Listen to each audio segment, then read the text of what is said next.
Go. Rolling? Roll.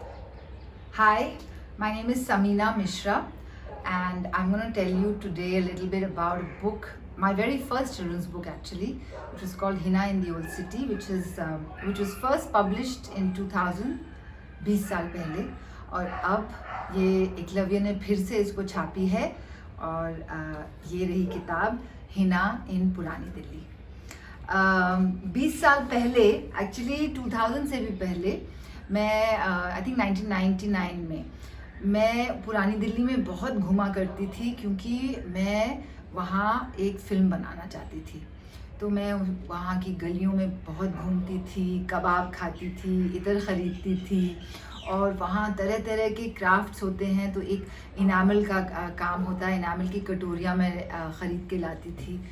तो ये वहाँ घूमते घूमते और ये फ़िल्म का जो आइडिया था मेरे दिमाग में, उसको रिसर्च करते हुए मैं पहुँची एक पहाड़ी भोजला में एक घर है जिसका नाम है बड़ी हवेली। बड़ी हवेली में जो रईसा बेगम रहती थी, वो वहाँ पे आसपास के बच्चों को जरदोज़ी सिखाती थी और कुरान की क्लासेस भी करती थी शाम को। तो उनसे मेरी दोस्ती हुई, मेरी उनसे मुलाकात हुई, और मैं वहाँ जाने लगी बच्चों से बात करने के लिए। इस दौरान फ़िल्म तो बनी नहीं, फ़िल्म के लिए मुझे पैसे मिले नहीं, तो मैंने सोचा कि पुरानी दिल्ली की कहानी किसी और तरह से भी लिखी जा सकती है, बताई जा सकती है, शेयर करी जा सकती है।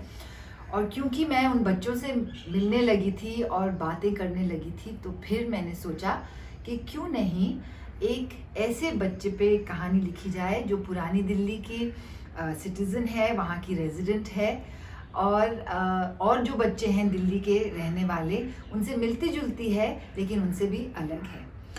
तो रईसा बेगम के घर में ये देखिए, आप देखेंगे, ये है बड़ी हवेली, जहाँ पे मुझे मिली थी 10 साल की हिना। ये है बड़ी हवेली, और बड़ी हवेली में वो बच्चे सब आके ऐसे इन बोर्ड्स के पास वो बैठ के जरदोज़ी सीखते थे, और बीच बीच में काम के बीच में या काम के पहले या बाद में वो कुरान के सिपारे भी पढ़ना सीखते थे। तो इनमें से मुझे मिली ये एक छोटी सी लड़की 10 साल की हिना। आप किताब जब देखेंगे तो आप उसकी तस्वीर ध्यान से देखिएगा। हिना 10 साल की थी, बहुत सीरियस थी, चुपचाप रहती थी जब हम लोग ग्रुप में थे, चश्मे पहने हुए थे उसने। लेकिन जब अलग मैं एक दो बच्चों से अलग अलग बात करती थी, तो फिर वो बहुत बातें करती थी। तो मैंने सोचा कि क्यों ना मैं हिना के ऊपर एक कहानी लिखूं और हिना की ज़िंदगी को थोड़ा सा और डिटेल में दिखाऊं।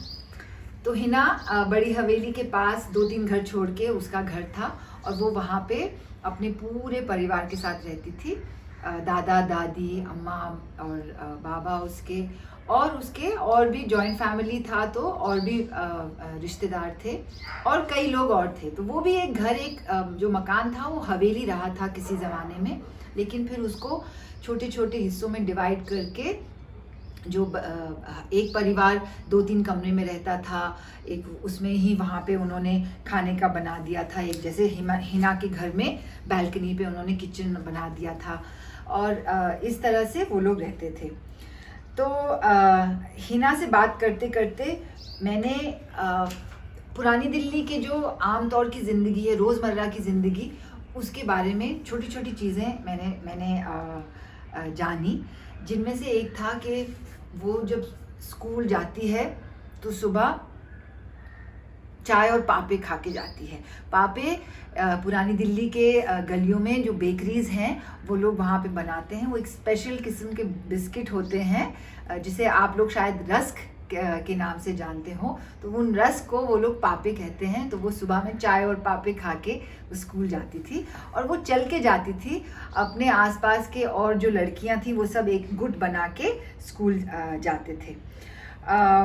फिर हिना के घर के बारे में मैंने पता लगाया तो हिना के घर में भी पुरानी दिल्ली में बहुत क्राफ्ट्स होते हैं, तो वो लोग सब कारीगरी करते हैं। और हिना के घर में जो हिना के दादा थे वो खलई का काम करते थे। खलई एक बहुत स्पेशलाइज्ड क्राफ्ट है जिसमें जो पकाने के बर्तन होते हैं उसमें अंदर का एक जैसे इनामल का काम किया जाता है ताकि वो पकाने के लिए तैयार हो। तो उसके दादाजी वो काम करते थे और उसके अम्मा और अब्बू जो थे वो भी जरदोज़ी का काम करते थे। तो हिना और हिना के ऐसी जैसी लड़कियों को, ऐसी जो परिवार से लड़कियां थे उनको भी ये सिखाया जाता था, लेकिन हिना नहीं करना चाहती थी ये काम। तो जब मैंने उससे पूछा कि तुम क्या करना चाहती हो, तो उसने कहा कि मैं तो टीचर बनूंगी। अब 20 साल हो गए हैं, शादी वादी हो गई है उसकी, बच्चे हो गए हैं। अब वो पुरानी दिल्ली में रहती नहीं है, पुरानी दिल्ली से थोड़ी दूर पे है, लेकिन वो टीचर नहीं बन सकी। हाँ, लेकिन वो अपनी बच्चियों को खूब थोड़ा पढ़ा रही है। एक दूसरी चीज़ जो मैंने देखा वहाँ पे उसके साथ, ये देखिए हिना और उसकी बहन है जो गलियों में घूमते हैं कभी कभी। एक जो दूसरी चीज़ मैंने देखी वो ये था कि जब क्योंकि पुरानी दिल्ली में कितने सारे लोग रहते हैं, जगह जगह से आए हैं लोग, तो हर जगह कोई ना कोई खाना होगा जो स्पेशल है। तो एक इलाके में कबाब है, एक इलाके में पराठे हैं, कहीं पे चाट है, तो अलग अलग तरह के खाने हैं। तो वहाँ जाके बहुत डिलिशियस खाना आप लोग खा सकते हैं, उसको आप देख सकते हैं। एक ये स्पेशल चीज़ देखिए, जगह कम है पुरानी दिल्ली में, तो खेलने के लिए जब क्रिकेट खेलना चाहते हैं, वहाँ कोई मैदान नहीं है, वहाँ कोई पार्क नहीं है, तो क्या करते हैं लोग, जो खुलापन है वो ऊपर छतों पे मिलता है। तो इसलिए इतने सारे छतों को इकट्ठा करके इन्होंने एक क्रिकेट फील्ड बनाया, जहाँ एक छत पे बॉलर है, एक छत पे बैट्समैन है और तरह तरह के आसपास के छतों पे फील्डर्स खड़े हैं।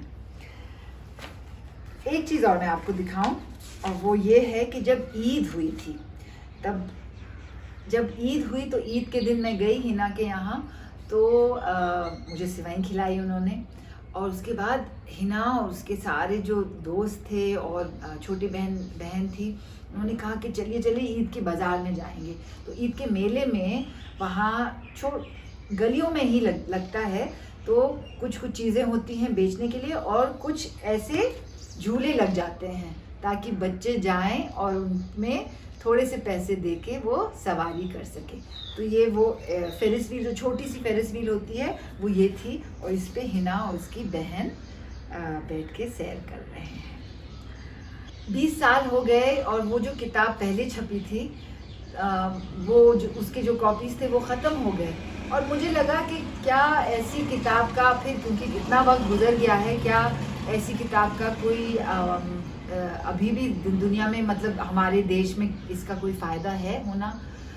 तो बहुत से स्कूल्स में जब टीचर से मेरी मुलाकात होती थी, तो उन्होंने सब ने कहा कि प्लीज़ हम चाहते हैं कि आप आके हिना की कहानी सुनाइए, क्योंकि हम हिस्ट्री में पुरानी दिल्ली के बारे में हमारे बच्चे सीखते हैं।